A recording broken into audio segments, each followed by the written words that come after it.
your host says to mark the start of 2019. I'm gonna give you two of the most iconic cinematics in Destiny history. Start off with the Taken King preload the cinematic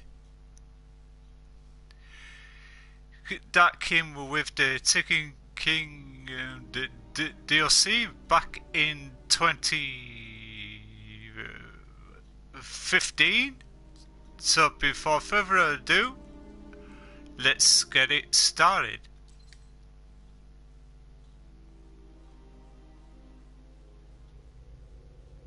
Once I looked up at the stars.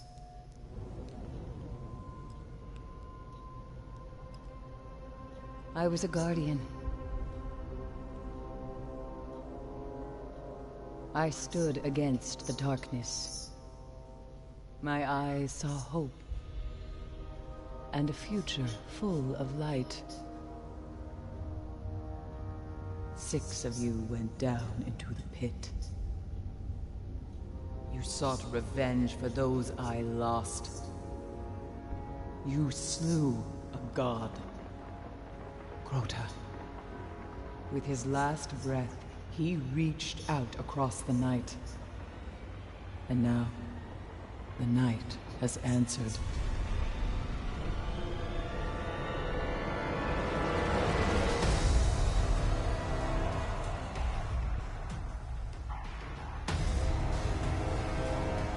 Oryx, Crota's father.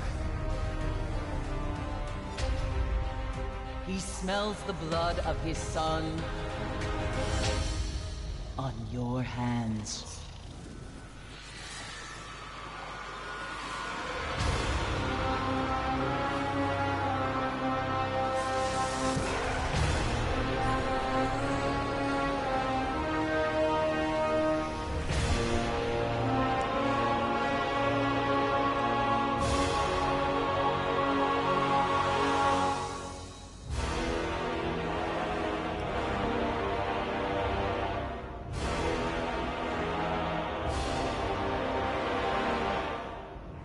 We have slain his brood. We have murdered his son. And now the Taken King comes for us all.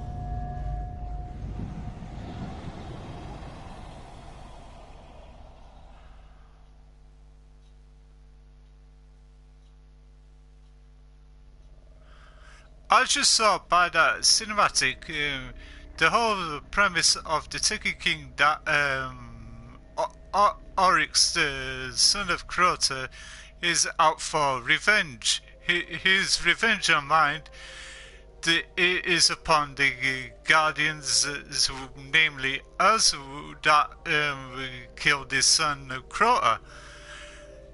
And as when you play through the DLC, came with the most gorgeous of cinematics that Bungie has ever provided, and the DLC when it came out in 2015 was well received amongst the Destiny community, which was the start of the track of the game being back on track from its poor release, and two of the most lackluster, underwhelming the DLCs, which one of them was the that below. That only one thing they had to offer was the Crota's End raid, and as for the House of Wolves, they didn't offer much of content apart from a couple of additional strikes and the prison of elders, but it did provide us with the reef. And a year later, they announced the Rise of Iron campaign, but the backstory is that was an afterthought due to the fact they had to delay Destiny 2 by another year in its place. They came up with the Rise of Iron. Before further ado, let's get to it.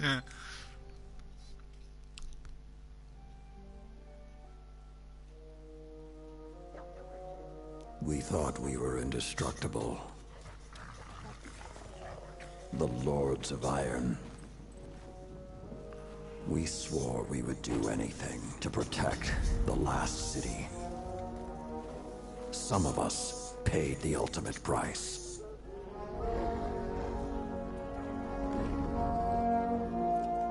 I am all that remains.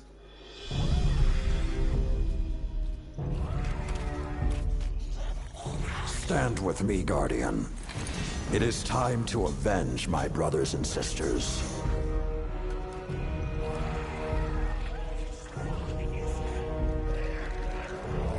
Prove yourself worthy, and the Iron Lords will rise again.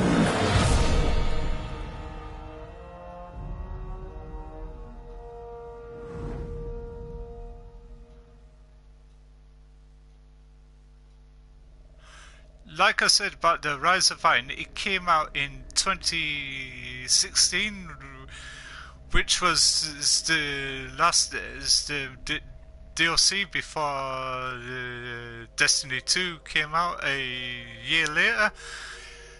But the whole premise of it all was Lord Saladin, I like to call him Lord Saladin, excuse the pun. He used to be the Iron Banner vendor, but he left the tower to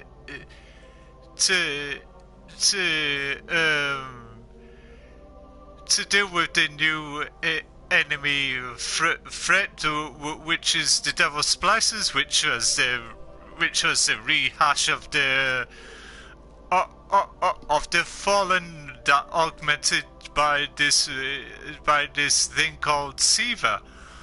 Due to the failure of the Iron Lords that failed to contain the problem, whilst Lord Saladin was in charge of the Iron Banner, the whole event was premised to pit Guardians against each other in this tournament, which is the Iron Banner, in order to train them to become the next legion of Iron Lords, and in order for them to succeed where the Iron Lords previously somewhat failed.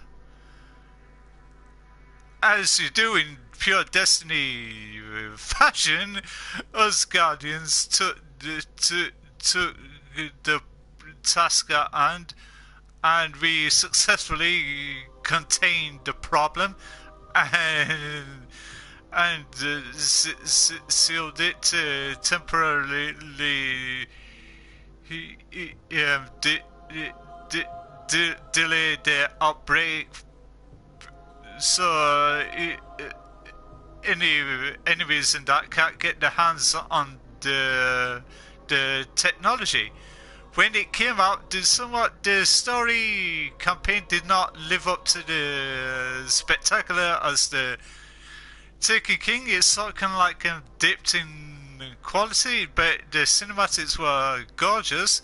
It did offer us a iron temple, which is now being repurposed as a PvP map over in Destiny 2. And which is Lord Saladin resumed his original role as the Iron Banner vendor.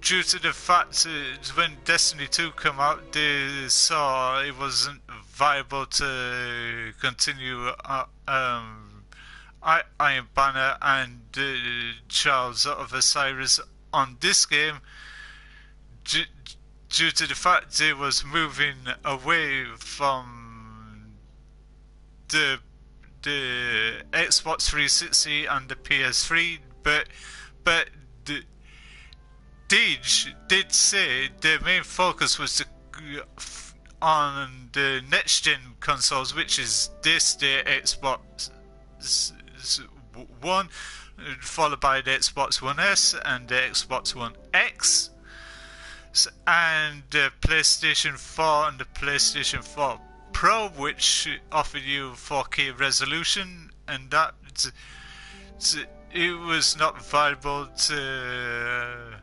run Destiny 2 on the Xbox 360 and the PlayStation 4, not PlayStation 4, PlayStation 3, and yeah, but it would have been great for them to do a somewhat an upgraded remaster of this game on these current gen consoles, and that, and yeah, it did bring us the Plaguelands, which is an area which is a reskin of the Cosmodrome, and somewhat with couple of reprised strikes like the Titanic strike and the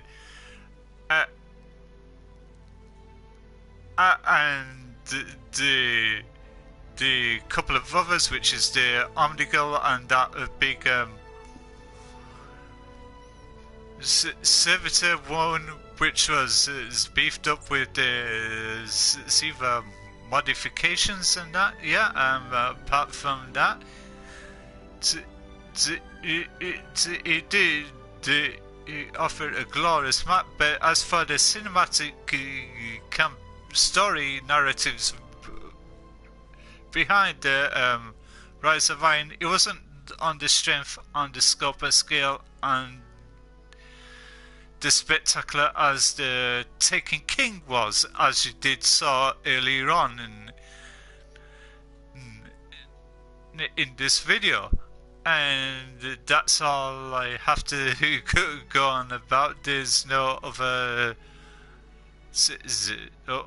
things to show apart from the bog standard credits, which is nothing exciting really.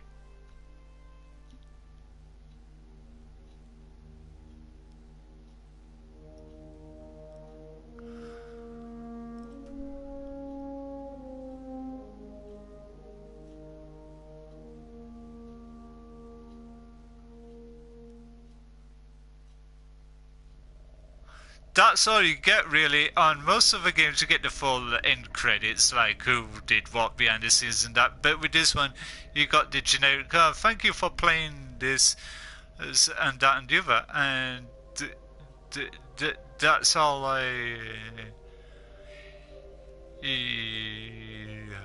have to go on with this whole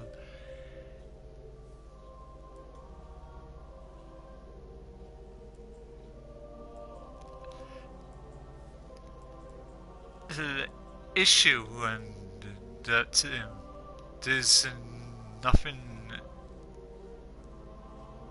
else to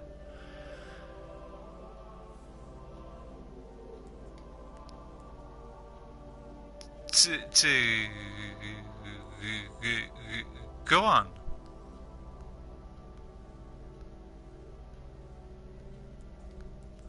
And then that's all I have to go on.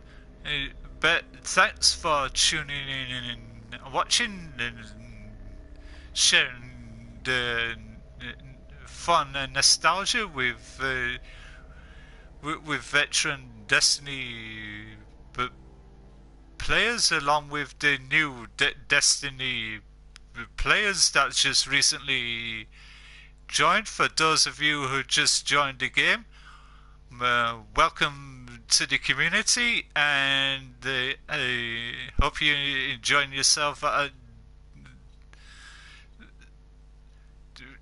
for your time of becoming the next legion of guardians, and the, telling you how the backstory of the DLCs and that came to be, and